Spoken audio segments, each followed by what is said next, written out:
बिस्मिल्लाहिर्रहमानिर्रहीम। अस्सलाम वालेकुम नाजरीन, मैं आप सबको अपने चैनल पर खुश आमदीद कहता हूँ। नाजरीन, आज की वीडियो में मैं आपको बताने जा रहा हूँ खामोशी के चंद फ़ायदों के बारे में। तो वीडियो शुरू करते हैं। खामोश रहने के फ़ायदे।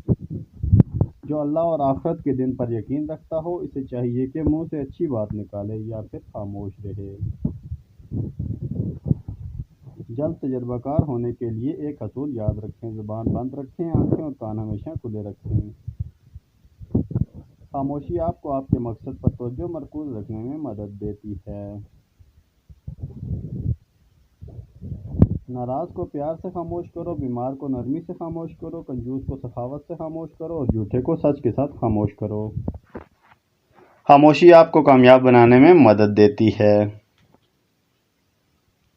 खामोशी एक ऐसी इबादत है जिसे फरिश्ता लिख नहीं सकता, शैतान बिगाड़ नहीं सकता और कोई इसे जान नहीं सकता। बोलने का हक छीना जा सकता है, लेकिन खामोशी का नहीं। खामोशी भी एक अजीम नेमत है, ख़ास तौर पर इस वक्त जब इख्तलाफात ज़्यादा हों, आवाज़ें बुलंद हो, इल्म की कमी हो और दलील की कोई औकात न हो। खामोश रहना बहुत मुश्किल है, लेकिन खामोशी बेहतर इंतकाम है। खामोशी में की गई दुआ और मोहब्बत दोनों में बहुत ज़्यादा ताकत है।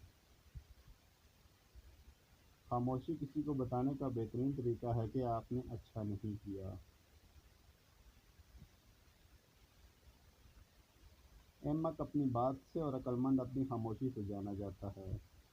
जब खामोशी को हथियार के तौर पर इस्तेमाल किया जाए तो ये अल्फाज से ज़्यादा ज़ख्म देती है।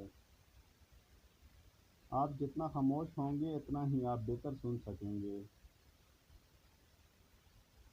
इनकी खामोशी से डरो जिनको आपने दिल दुखाया है, क्योंकि अगर इसने कुछ नहीं कहा या किया तो बदले में अल्लाह ज़रूर करेगा। तो वीडियो अच्छी लगे तो लाइक करें, चैनल को सब्सक्राइब करें। Thanks for watching all the friends.